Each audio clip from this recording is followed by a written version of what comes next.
அருமை தமிழர்களே, சிவகுமாரின் அன்பான வணக்கங்கள். சுய முன்னேற்ற புத்தகங்கள்லாம் படிச்சிங்க அப்படின்னா அதில் ஒரு கருத்து பொதுவாக சொல்வார்கள். என்னென்னா, கடுமையாக உழைக்க வேண்டிய அவசியம் இல்லை, புத்திசாலித்தனமாக உழையுங்கள் அப்படிம்பாங்க.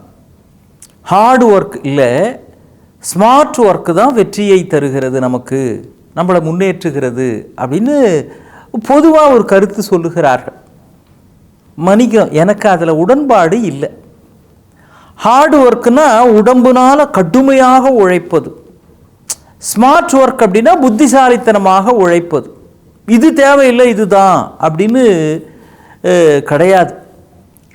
ரெண்டுமே சேருகிற பொழுது தான் வெற்றி கிடைக்குது.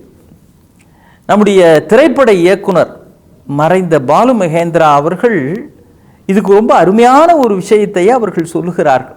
ஏன்னா அந்த திரைப்பட துறை, அவர் இருந்த துறை அப்படிப்பட்டது.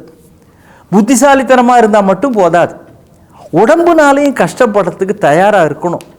இன்றைக்கி பல இளைஞர்கள் உடம்புனால கஷ்டப்படுறதுக்கு தயாராக இல்லை. ஏன்னா நமக்கு எல்லாத்தையும் ஆப்பில் ஆர்டர் பண்ணி டக்குன்னு வாங்கி பழகி போச்சுங்களா. ஆப்பில் கடைக்கு போய் இதுக்காக வாங்கிட்டு தேடி பிடிச்சி வாங்குறதுலாம் இல்லை. என்னென்ன வேணுமோ அதை ஆப்பு ஓப்பன் பண்ணால், பேண்ட் ஷர்ட்டு வேணுமா அப்படி இதில் ஆர்டர் பண்ணால் கிடச்சிருது. டட்டாங் அப்படின்னு வாசலில் பெல் அடிக்குது. போய் பார்த்தா, சார் வந்திருக்கு சார் உங்களுக்கு அப்படின்னு அந்த இதுலேருந்து கொடுக்குறாங்க.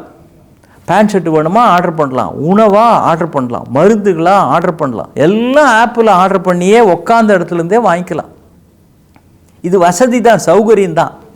நோகாமல் நோன்பு கும்பிட்றதும்பாங்களே, அது மாதிரி நோகாமல் எல்லாத்தையுமே வாங்கிக்கலாம். ஆனால் உடம்பாலும் கொஞ்சம் கஷ்டப்படுவதற்கு தயாராக இருக்க வேண்டும். வீட்டிலையே சைக்கிள் மேய்ச்சிக்கிட்டு உடம்பை எக்ஸசைஸ் பண்ணுறதை விட 2 கிலோமீட்டர் 3 கிலோமீட்டர் தினமும் நடந்து போங்க. உடம்புனால சிரமப்படுறதுன்றது வீதியில் நடந்து போகிறப்போ அது வெறும் பயிற்சி மட்டும் இல்லை, நம்ம சுற்றுப்புறம், நம்ம இருக்கிற தெரு, நம்ம ஊர், நம்ம ஏரியாலாம் எப்படி இருக்குது அப்படிங்கிறதும் தெரிய வரும். பல புதிய மனிதர்கள், புதிய நட்புகள் இதெல்லாமும் நமக்கு கிடைக்கிறதுக்கான வாய்ப்பு இருக்குது. அப்போ ஹார்ட் ஒர்க் என்பது மிக மிக பயன் தரக்கூடியது. நம்ம பாலு மகேந்திரா சொல்கிறார் பாருங்க, ரொம்ப ரொம்ப சாதாரணம் அப்படின்னு நம்ம நினைக்கிற விஷயத்தை கூட திரை மொழியில் மாற்றுகிற பொழுது கடுமையான உழைப்பை கோருகிறது அப்படிங்கிறார். என்னங்க அப்படின்னா, ஒன்றும் இல்லை, இந்த பாட்டி வடை சுட்ட கதை இருக்குது இல்லைங்களா, இதை வாயால் சொல்கிறது சுலபம். ஆனால் இந்த கதையை படமாக எடுக்கிறதுனா அது எவ்வளவு கஷ்டம் தெரியுங்களா அப்படிங்கிறார். என்ன பெரிய கஷ்டம்? இந்த பாட்டி வடை சுட்ட கதை இருக்குல்ல, பாட்டி வடை சுட்டுக்கிட்டு இருந்தாங்க, ஒரு காக்கா வந்து வடையை திருடிட்டு போச்சு. அப்புறம் நரி பின்னாடியே போய், காக்கா நீ அழகாக இருக்கே பாட்டு பாடுன்னு உடனே அது வாயை திறந்தது, வடை கீழே விழுந்துருச்சு, நரி கவிட்டு போச்சு. இது யாருக்கு தான் தெரியாது, கேட்கறதுக்கு சுலபமாக முடிஞ்சு போச்சு இல்லை. ஆனால் அவர் பாருங்க எப்படி யோசிக்கிறாரு. இந்த கதையோட முதல் வரி பாட்டி வடை சுட்டு கொண்டிருந்தாள் அப்படின்னா, இதை காட்சியாக காட்டுறதுக்கு எவ்வளவு முன் தயாரிப்புகள் தேவைப்படுகின்றன தெரியுங்களா. அதான் அவர் சொல்ற ஸ்மார்ட் ஒர்க். அது மட்டும் போதாது, ஹார்ட் ஒர்க்கும் இதில் எவ்வளவு சம்மந்தப்படுது. ஏன், பல விஷயங்களை இதில் முடிவு பண்ணணும். எதில்? பாட்டி வடை சுத்துக்கிட்டு இருந்தான்ற அந்த ஒரு காட்சியை காட்டுறதுக்கு. அப்புறம் அதுக்கு தேவையான எல்லாத்தையும் தயார் நிலையில் வச்சு அப்புறம்தான் ஆக்ஷன் அப்படின்னு சொல்ல முடியும் அந்த பாட்டிக்கு. ஏன், இப்போ பாருங்க, பாட்டின்னா பாட்டிக்கு என்ன வயசு? 60 வயசா, 70 வயசு பாட்டியா, 75 வயசு பாட்டியா, 80 வயசு பாட்டியா? அப்போ அதுக்கு தகுந்த மாதிரி தானே அந்த நடிகை யாருன்றதை நீங்கள் தீர்மானிக்க முடியும். இல்லை, என் நடிகைக்கு அது மாதிரி மேக்கப் போட முடியும். அந்த பாட்டிக்கு என்ன வயசு? இப்போ பாட்டி வடை சுட்டுக்கிட்டு இருக்கிறதுன்னா அது கிராமத்தில் வடை சுட்டு விற்குதா, நகர்ப்புறத்தில் வடை சுட்டு விற்குதா, இல்லை சிட்டியில் வடை சுட்டு விற்குதா, இதை முடிவு பண்ணணும். அப்புறம் பாட்டிக்கு தலை நரைச்சிருக்குதா, மொத்தமாக நரைச்சி போச்சா, இல்லை அங்கங்கே நரைச்சிருக்குதா? இப்போ பாட்டி எந்த டிஸ்ட்ரிக்டை சேர்ந்த பாட்டி? ஏன், நம்ம தமிழ்நாட்டிலேயே ஒவ்வொரு ஊரில் ஒவ்வொரு மாதிரி புடவை கட்டியிருப்பாங்க. அந்த காலத்து பாட்டிகள். இப்போ எல்லாம் ஒரே மாதிரி தான் புடவை கட்டுறாங்க. அந்த காலத்தில் ஒவ்வொரு விதமான புடவை அணிவார்கள். அதை அணிந்து கொள்ளுகிற விதம், அதை முடிவு பண்ணணும்.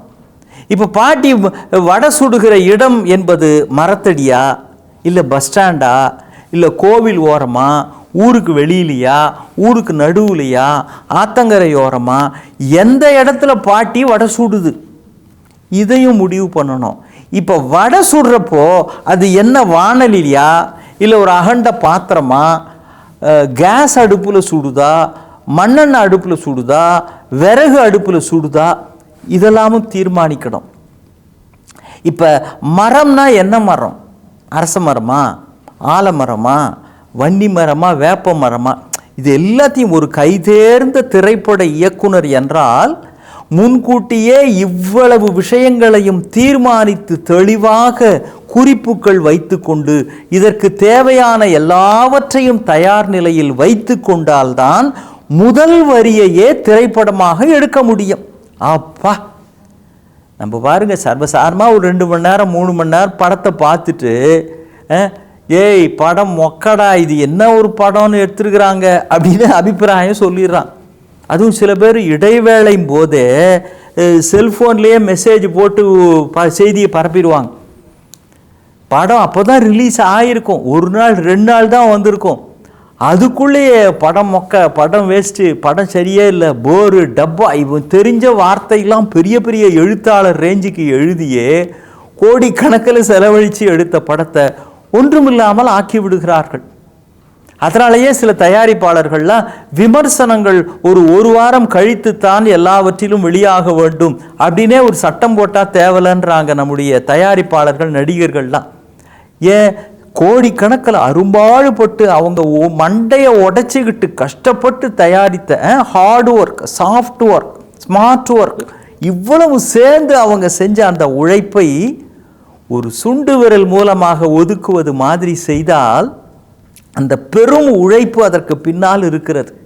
அது இயக்குனர் பாலுமகேந்திரா அவர்கள் அதைத்தான் சொல்லுகிறார்கள். அரும்பாடுபடுவது என்பதும் வெற்றிக்கு மிக முக்கியமான ஒன்று. அது திரைத்துறையிலே அவர் இருந்த காரணத்தினால் அதை சொல்லுகிறார். அப்போ புத்திசாலித்தனமாக உழைச்சா போதும், ஆப்பில் ஆர்டர் பண்ணியே பொருட்களை வாங்கலாம், வெற்றியை வாங்க முடியாது. ஆப்பில் ஆர்டர் பண்ணி சார் எனக்கு பேங்க்கில் ஒரு 1 கோடி ரூபா கிரெடிட் கொடுங்க அப்படின்னு ஆர்டர் பண்ண முடியுமா? லோன் வேணாலும் கொடுப்பாங்க. அந்த லோன் வாங்கிறதுக்கே நீங்கள் பல்வேறு விஷயங்களை முன்கூட்டியே ஏற்பாடு பண்ணி வச்சுக்கணும். மாதம் எவ்வளவு இஎம்ஐ கட்ட முடியும், நமக்கு அந்த அளவுக்கு வருமானம் இருக்குதா, 1 கோடி ரூபாயை நாம் எதில் முதலீடு பண்ண போகிறோம். அப்போ பாருங்கள், இந்த லோனை வாங்கினாலே இதுக்கே பல விஷயங்களுக்காக லோனு அலைஞ்சு திட்டமிட்டு செய்ய வேண்டி இருக்கிறது. அப்போ ஒவ்வொரு விஷயத்திற்கு பின்னாலும் ஸ்மார்ட் ஒர்க் என்பதும் தேவை, அது தொடர்பான ஹார்ட் ஒர்க் என்பதும் தேவை. அப்பொழுதுதான் உங்களுடைய திட்டம் எதுவாக இருந்தாலும் அது ஒர்க் செய்யும். இல்லை என்றால் இவ்வளவும் விழலுக்கிறைத்த நீராகத்தான் மாறும். மழைக்காலத்திலே பெய்கின்ற தண்ணீர் கடலிலே போய் கலந்து வீணாகாமல் அங்கங்கே மழை நீர் சேமிப்பு திட்டம் என்று நாம் செயல்படுத்துவது மாதிரி தான் இந்த விஷயங்கள் எல்லாம் வீணாக கடலில் கலந்து நீர் வீணாவதைப் போல் ஆகிவிடக்கூடாது என்றால் ஹார்ட் ஒர்க் என்பதும் முக்கியம், ஸ்மார்ட் ஒர்க் என்பதும் முக்கியம். இன்னும் சந்திப்போம். வணக்கம்.